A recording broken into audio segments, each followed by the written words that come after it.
All right, thanks, buddy. Adam Shapiro. All right, let's get to read from all of this with Republican Congressman Brian Babin, fine state of Texas. Congressman, how do you think it's looking for the appointees thus far, all of them? I think it's looking real good, Neil. I think it was a great first step when the Senate Armed Services Committee just voted 24-3 to grant General Mattis his waiver.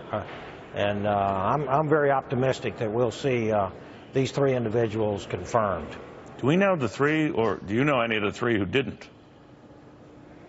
The only one I know is just what I heard on your broadcast, and that's Elizabeth Warren. Right. Okay, that's what I heard too. All right. So that waiver goes. He's expected to pass.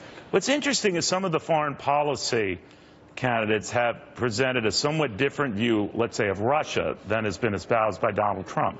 And I don't know whether they reconcile that. This is all part of the confirmation process where they can't be too edgy on this subject, that to a man they agree that Russia was behind a lot of the hacking going on in the election. They don't think it affected the outcome, but they aren't going to go so far or stand behind the type of reaction that Barack Obama has had to kick diplomats out or maybe even continue with sanctions. What do you make of that? Well, you know, the Obama administration has been in, they've had the White House for 8 years now. And, hey, what's new about Russia hacking and spying and creating mischief? And then all of a sudden they lose an election, and it's front and center, and he's sending 30-some-odd Russian diplomats packing and trying to, I think, cast some aspersions on the election of Donald J. Trump.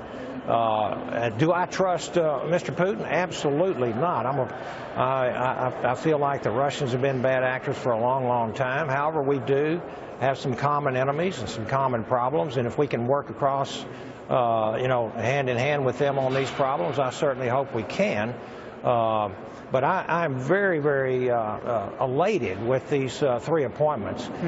Mike Pompeo is a great guy. Been on selecting intel here for a long time.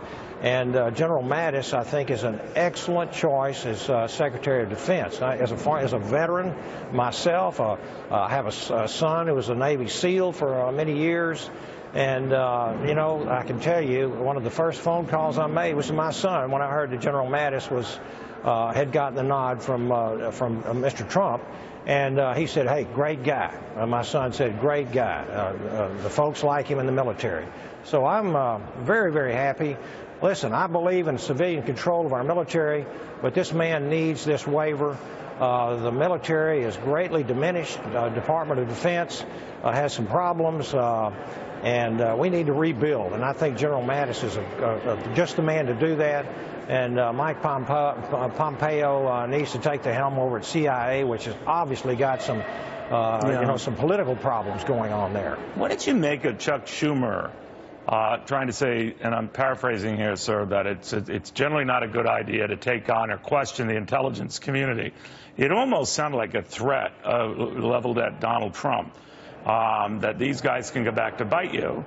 And lo and behold, then we get this revelation of a report with very scant evidence. The intelligence community says it wasn't coming from them, that was meant to be an embarrassment to Donald Trump. And I'm thinking, A, when did he know that? B, why would he talk like that? What do you think? I'm like you. It makes me wonder what in the heck is going on. And it looks to me like Mike Pompeo is going to have his work cut out for him when he gets over there and gets confirmed. And I think it's just throwing a lot of hurdles and roadblocks. Well, do you agree do you agree, Congressman, when James Clapper, the Director of National Intelligence, apparently phoned the president-elect to say, hey, we didn't leak this. It's not us. I mean, he obviously went out of his way to try to, assure Mr. Trump it wasn't coming from them. Well, it came from somebody.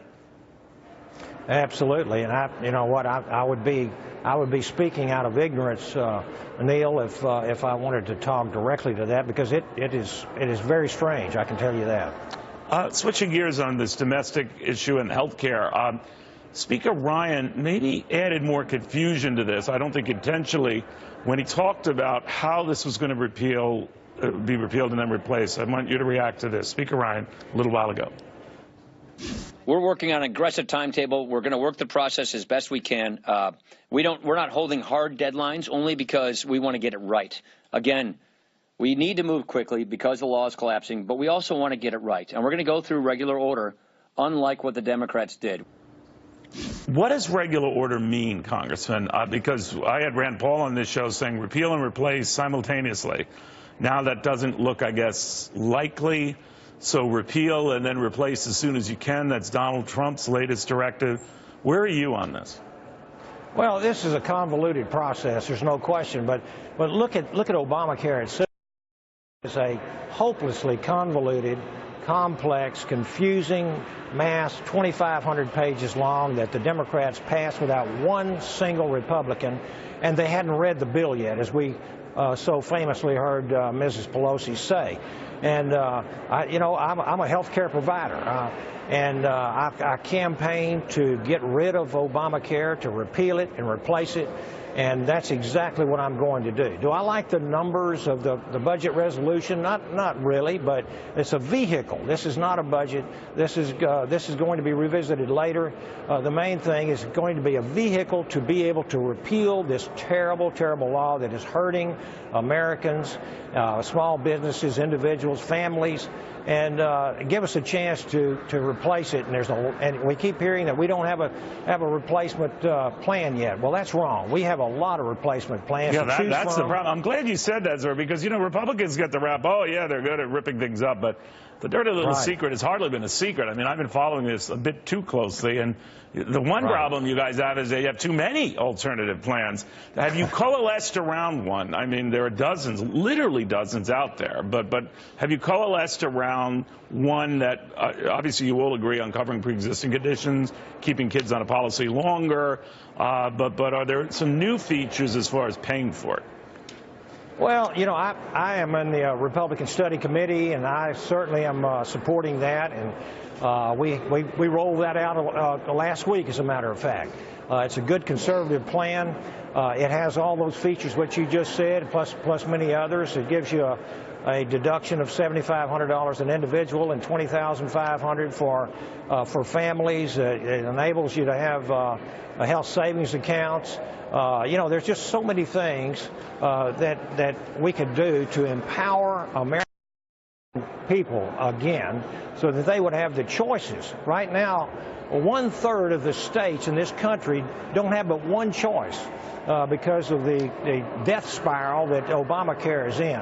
And we want to give folks a chance to choose the policies that they want, to choose the doctors they want, and have a deductible that is reasonable.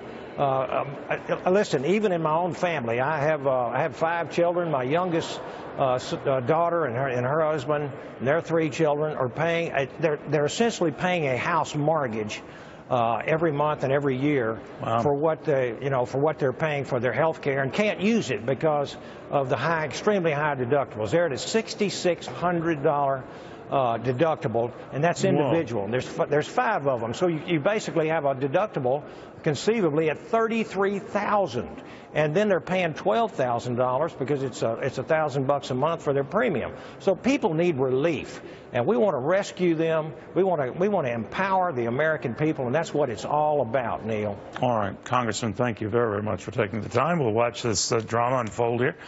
All right, and to the Congressman's point, I think that can't be stressed enough, and I followed this health care issue pretty closely. But when your deductibles are that high and your premiums are jumping that high, you're less inclined to get the care that you need because it is pricey to go to the hospital, check these things out. So I don't care whether you're right or left on this, Republican or Democrat, you are not going to check yourself out. And you could deal with a lot of diseases and awful, awful things if you catch them early.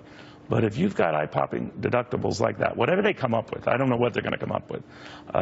Again, the Republican plan, the Democratic plan, that needs to be fixed. Because just because you have health insurance, but the deductibles are so off the charts high, the irony is you can't pay for it. And some of the things you have to have addressed are too expensive for you to follow up on. And they say most cancers are treatable and beatable if caught early. If you have a high deductible, are you going to do